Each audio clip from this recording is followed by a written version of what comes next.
আসসালামু আলাইকুম। Many many happy returns of the day. শুভ জন্মদিন আয়েশা। কে আপনি আর আমার বার্থডে জানলেন কিভাবে? আমি আপনার সবকিছুই জানি। আপনার নাম আয়েশা, আপনি দেখতে কিন্তু ভীষণ সুন্দরী। আমি এই যে ভার্সিটির গেটের বাইরে কতক্ষণ অপেক্ষা করব তোর জন্য বলতো? সবসময় এরকম দেরি কেন করিস তুই? আয়েশা। জি, আপনি? আকাশ। ও আচ্ছা, আপনি Akash. Happy birthday. Thank you. তোমার বার্থডে কি? আপনি সত্যি সত্যি আমার জন্য বার্থডে গিফট নিয়ে আসছেন? কেন আনবো না, তুমি চাইলে তো পুরো দুনিয়াটাই লিখে নিয়ে আসতে পারতাম। সেটা তো সুন্দর, থ্যাংক ইউ সো মাচ। আমাকে এর আগে কখনো এভাবে কেউ বার্থডেতে গিফট দেয় নাই। ধন্যবাদ লাগবে না, আমার তো অন্য কিছু চাই। কি চান?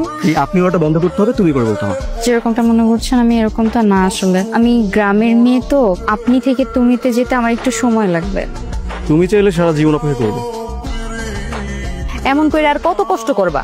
মানুষ বিয়া করে একটু শান্তির লেগা, বিয়া করে বউটা ঢাকা শহরে পাঠাই দিছো। আচ্ছা, এই ঘরের কাম বাইরের কাম করতে তোমার কি কষ্ট হয় না? কষ্ট তো হয়, কিন্তু কি করার আছে? আয়েশা যতদিন পড়ালেখা শেষ হয় নাই ততদিন তো কষ্ট করতেই হয়েছে। ঘরের বউরে এত পড়াশোনা করানো ঠিক না, দেখবা একদিন তোমার মূল্যই করবো না।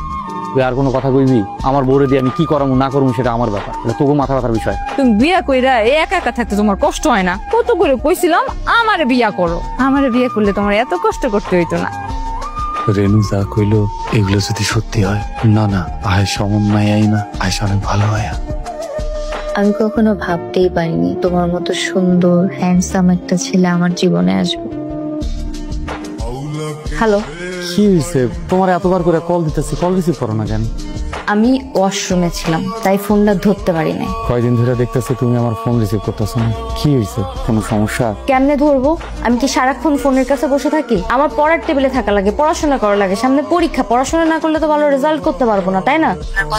ঘুমানোর সময় পাই না, খাওয়ার সময় পাই না, আর ফোন। এরকম করলে কিন্তু পরীক্ষায় আমি ভালো রেজাল্ট করতে পারবো না। মেডিকেলের কত চাপ আপনি জানেন না? আচ্ছা ঠিক আছে, শোনো, মন দিয়া পড়ো, ভালো করে পরীক্ষা দাও। আর কোনো কিছু দরকার হলে আমাকে জানাই, চিন্তা করো না। সময় মতো খাবারটা খায় নিও, নাহলে তো শরীর খারাপ করবো। ঠিক আছে, এখন রাখি। কি হয়েছে তোমার? তখন থেকে মন খারাপ করে আছো? কি আর হবে, বিজনেসের জন্য আরো 7 লক্ষ টাকা লাগবে। লোনের জন্য অ্যাপ্লাই করছিলাম কিন্তু রিজেক্ট করে দিয়েছে। এখন এতগুলো টাকা আমি কই পাবো? ভেবেছিলাম যে ব্যবসাটা একবার দাঁড় করিয়ে ফেলতে পারলে তোমাকে দিয়ে করা। আমার মনে হয় না কিছু হবে, সব স্বপ্ন এবার সত্যি শেষ হয়ে যাচ্ছে। ঠিক আছে, মন খারাপ করো না, একটা না একটা ব্যবস্থা হয়ে যাবে, দেখো। দোকানও ভাড়া নেওয়া হয়ে গেছে, এখন যদি আমি ব্যবসা শুরু না করতে পারি, মানে আমার মাথা কাজ করতেছে, আমি কি করে বুঝতেছি না। তুমি তোমার পরিচিত কারো থেকে হেল্প নাও। এবার পরিচিত কে আমাকে 7 লক্ষ টাকা দিবে? এটা কোনো লিটল অ্যামাউন্ট না, 7 লক্ষ টাকা দিবে, বুঝতেছো? তুমি একটা কাজ করতে পারো, তুমি একটা ব্যবস্থা করতে পারো।